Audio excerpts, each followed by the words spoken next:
భారత మాజీ ప్రధాని జగ్జీవన్ ఆశయాలను కొనసాగించేలా కేంద్ర రాష్ట్ర ప్రభుత్వాలు ముందుకు రావాలని భూపాలపల్లి ఎమ్మెల్యే గండ్ర సత్యనారాయణరావు అన్నారు.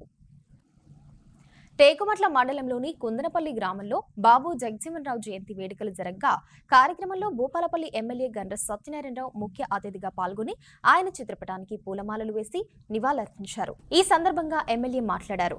దేశ మాజీ ఉప ప్రధాని, కార్మిక శాఖ మంత్రిగా, దేశ అభివృద్ధి ప్రదాతగా బాబు జగ్జీవన్ రావు జీవితం ఆదర్శనీయమన్నారు.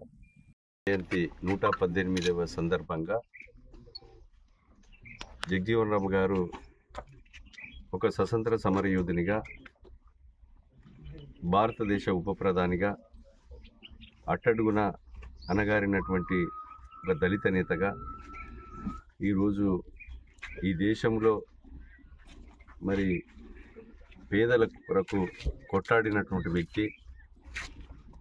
ఆయన చివరి ఊపిరి వరకు కూడా దళిత జాతికి, బడుగు బలహీన వర్గాల కొరకు అనేకమైనటువంటి సంస్కరణల్లో మార్పు తీసుకొచ్చినటువంటి వ్యక్తిగా జగ్జీవన్ రావు గారు ఈ జయంతిని భారతదేశ వ్యాప్తంగా అధికారికంగా నిర్వహించుకోవడం జరుగుతుంది. వారిని ఆదర్శంగా తీసుకొని తెలంగాణ రాష్ట్ర ప్రభుత్వం పేదలకు, బడుగులకు, బలహీన వర్గాలకు సంక్షేమ పథకాలు మరి కొనసాగిస్తూ, ఈ సంక్షేమ పథకాలు కూడా ఏదైతే జగ్జీవన్ రావు గారి ఆశయాలు ఉన్నాయో, వారి సిద్ధాంతాలు ఉన్నాయో, వారి ఆ సిద్ధాంతాలను, ఆశయాలను అనుకూలంగా రాష్ట్ర కేంద్ర ప్రభుత్వాలు కూడా నడిచే విధంగా ఉండాలని రాష్ట్ర ప్రభుత్వం రేవంత్ రెడ్డి గౌరవనీయులు ముఖ్యమంత్రి గారి నాయకత్వంలో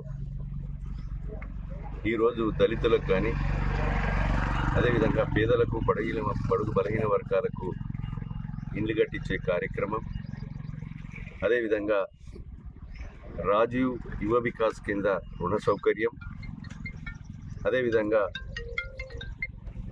ఉచిత బస్సు ప్రయాణం కానీ, ఆరోగ్యశ్రీని పెంచడం కానీ, ఈ సంక్షేమ పథకాలు అమలు చేయడం జరుగుతూ ఉంది.